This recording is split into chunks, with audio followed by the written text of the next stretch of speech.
Je vais me baser sur un de mes cours de psychologie de la motivation que j'ai eu en début d'année. J'ai eu un prof hyper compétent qui m'a parlé de la motivation et dans ce cours, on a vu un moment la théorie, la dissonance cognitive établie par Festinger en 1957. Et donc, si tu veux aller la trouver sur internet, tu peux aller la trouver, c'est hyper facile. Tu tapes Festinger, théorie de la dissonance cognitive 1957, tu trouveras cette théorie-là et ça va expliquer tout sur les réseaux sociaux. En quelques minutes, je vais pouvoir expliquer pourquoi les gens ont tort de dire que les réseaux sociaux c'est mauvais parce que ça donne une mauvaise image des gens qui se sentent nuls comparés à d'autres personnes et que en fait ça met une mauvaise image de soi parce que tu vois des gens qui font mieux que toi sur les réseaux. Ça me semble complètement dingue que les gens disent ça et que du coup il y a déjà des personnes qui m'ont dit oui mais sur les vidéos attention parfois tu vas mettre mal les gens parce que tu parles de sport, tu parles d'être musclé mais du coup il y a des gens qui sont en surpoids qui vont se sentir mal. J'ai pas envie de faire sentir mal ces personnes-là, j'ai pas envie d'agresser des gens sur internet, mais en fait, justement, ces personnes, je pense qu'elles ont tort parce qu'elles sont en train de laisser les gens dans des situations qui sont parfois en mauvaise santé. Par exemple, être en surpoids, c'est pas bon pour la santé. C'est juste pas que t'es comme ça et que en fait t'aimes pas être comme ça. Par exemple, ton nez est un peu plus gros que la moyenne ou t'as des énormes oreilles. C'est pas une attribution physique qui est immuable. C'est-à-dire que c'est juste toi qui manges a priori mal et que tu vas faire plus de sport. Alors oui, il y a des organismes, enfin des métabolismes qui brûlent moins facilement les graisses, qui accumulent plus de graisse et qui donc ont plus de mal à faire des pertes de poids par exemple.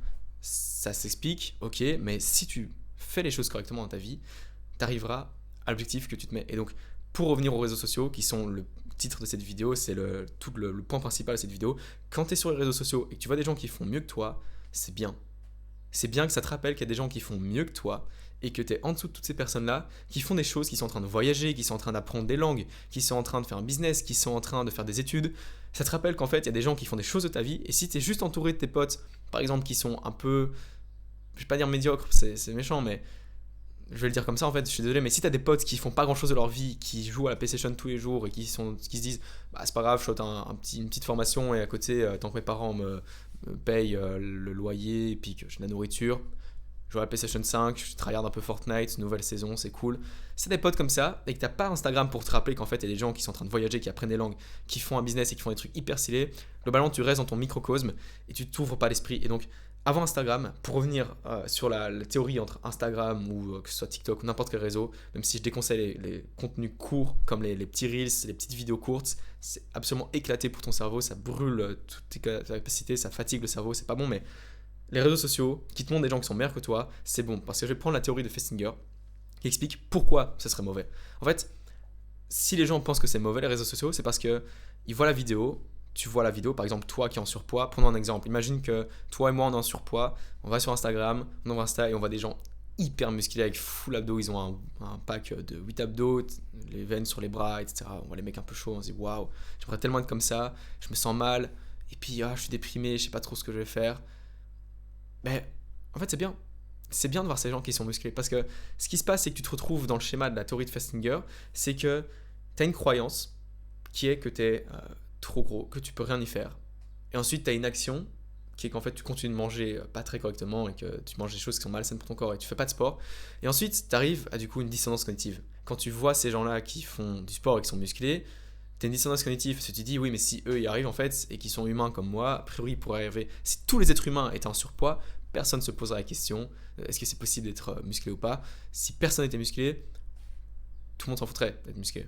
Mais vu que tu vois d'autres êtres humains qui sont musclés, tu as une dissonance cognitive et c'est le sentiment le plus désagréable du monde. Tu crois quelque chose, et pourtant tu vois que d'autres choses existent. Et donc à ce moment-là, tu te retrouves avec trois choix. Soit tu changes ta croyance, soit tu changes ton action, soit tu changes la perception que tu as de ton action. Soit tu te dis, bah, par exemple, c'est pas si grave de manger des choses qui sont pas bonnes pour la santé parce que de toute façon, moi, j'ai pas besoin d'être musclé.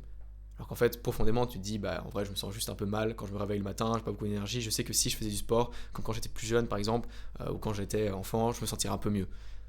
Et donc, tu as ces trois choix-là. Tu as soit changer la croyance, changer l'action, ou changer la croyance que tu as de l'action. Et c'est ces trois choix-là que tu as. Et le meilleur choix à prendre, c'est pas d'essayer de te rassurer en changeant tes croyances, en disant oui mais c'est pas grave, en te rassurant, c'est pas grave, c'est ces gens sur les réseaux qui montrent des choses qui sont pas gentilles parce que j'ai envie de me conforter dans ma zone de confort. Non, tu devrais juste changer ton action. Toi et moi qui sommes toujours du coup en surpoids, on devrait juste arrêter d'être obèse, changer notre action, arrêter de manger de la nourriture qui est malsaine, manger de la nourriture plus saine, faire beaucoup de sport. Peut-être que ça prendra du temps, peut-être que oui, c'est pas si facile parce que oui, on a des métabolismes qui n'éliminent pas très facilement les graisses et blablabla, on accumule facilement. Mais si on le fait assez longtemps, il y a un moment on atteindra l'objectif, et on arrivera à être là où on voulait. Et donc, les réseaux sociaux, c'est pas si mauvais. Parce qu'en fait, si t'es en surpoids, si en fait t'es hyper pauvre, mais que tu vois des gens qui sont en train de faire des choses qui sont là où tu voudrais être, t'as une dissonance cognitive et c'est ça ce qui est mauvais, c'est ça que les gens vont dire que. Pardon, c'est pas grammatical ce que je viens de dire, mais c'est là que les gens vont dire des choses comme oui, c'est pas bien parce que ça influence les gens et ils se sentent mal dans leur vie alors qu'en fait ils sont très bien dans leur vie. Alors qu'en fait, non, t'es pas très bien dans ta vie. Si tu vois des gens qui sont plus riches et tu t'en fous d'être riche comme eux parce que t'aimes pas spécialement faire des voyages dans des hôtels dans les quatre coins du monde assez beaux, assez luxueux pour faire des safaris, ce genre de trucs et que tu t'en fous, tu préfères juste rester chez toi, c'est très bien chez toi, bah t'as pas de dissonance cognitive.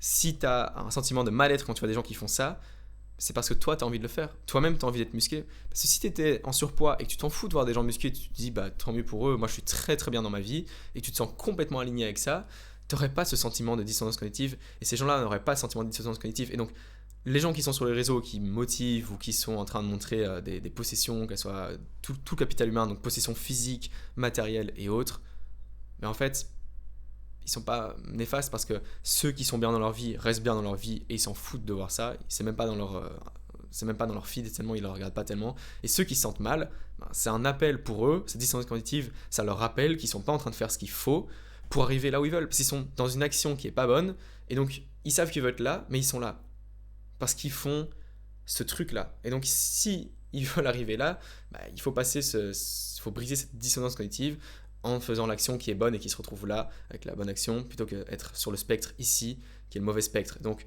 c'est pas hyper clair ce que je viens de faire avec mes mains comme schéma, etc. Mais tu m'as compris, il y a trois possibilités. Soit tu changes ta croyance, soit tu changes ton action, soit tu changes la croyance que tu as sur ton action, selon la théorie de Festinger, encore une fois. Et donc change ton action si tu te sens mal, parce que tu vois des gens qui sont plus riches, bah, commence à te renseigner, à savoir comment avoir un business, comment être un meilleur employé pour avoir plus de promotion. Fais ce qu'il faut pour atteindre tes objectifs. Ça prend du temps, ça demande de l'énergie, mais si tu en mets assez et assez longtemps, tu arriveras juste à atteindre tes objectifs. C'est aussi simple que ça. C'est aussi simple que ça. Donc, c'est pas mauvais les réseaux sociaux. À part si tu fais rien de ta vie et que tu glandes dessus, là c'est absolument néfaste parce que du coup tu passes ta vie à regarder ça. Si tu dis que tu te motives en regardant des gens qui font des trucs, mais qu'en fait tu passes jamais à l'action, ça sert vraiment à rien. Mais je comprends que ça prenne parfois quelques mois avant de pouvoir enfin passer à l'action. Personnellement, quand j'avais 16 ans et que je voyais des gars qui faisaient des choses intéressantes sur les réseaux par exemple, bah, j'ai pris du temps avant de effectivement moi-même partir en voyage, avant de moi-même lancer ma chaîne YouTube.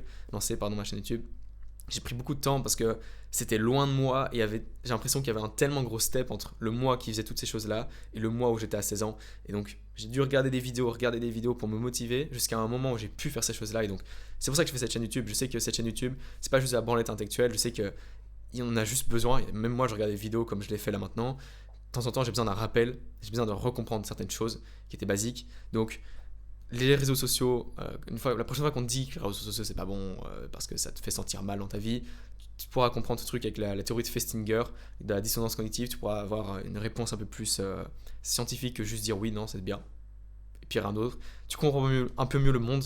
J'espère t'avoir apporté une clé. Si tu trouves que ce que je t'ai dit était intéressant, tu peux t'abonner sur un win-win équitable où je t'aide à t'améliorer et en échange je te m'aide à faire grandir ma chaîne YouTube. Ça me semble assez honnête. J'ai un peu bégayé sur la vidéo parce que je vais super vite. Parce que là je vais aller travailler sur mes cours et que j'ai encore pas mal de choses à faire dans cette journée. Mais donc j'espère que tu as tout compris. J'espère que j'ai assez bien articulé. Applique les conseils. Applique le conseil de juste passer à l'action plutôt que de penser des choses là. Juste fais des trucs. Fais des trucs de ta vie, tout ira bien. Sur ce, à bientôt.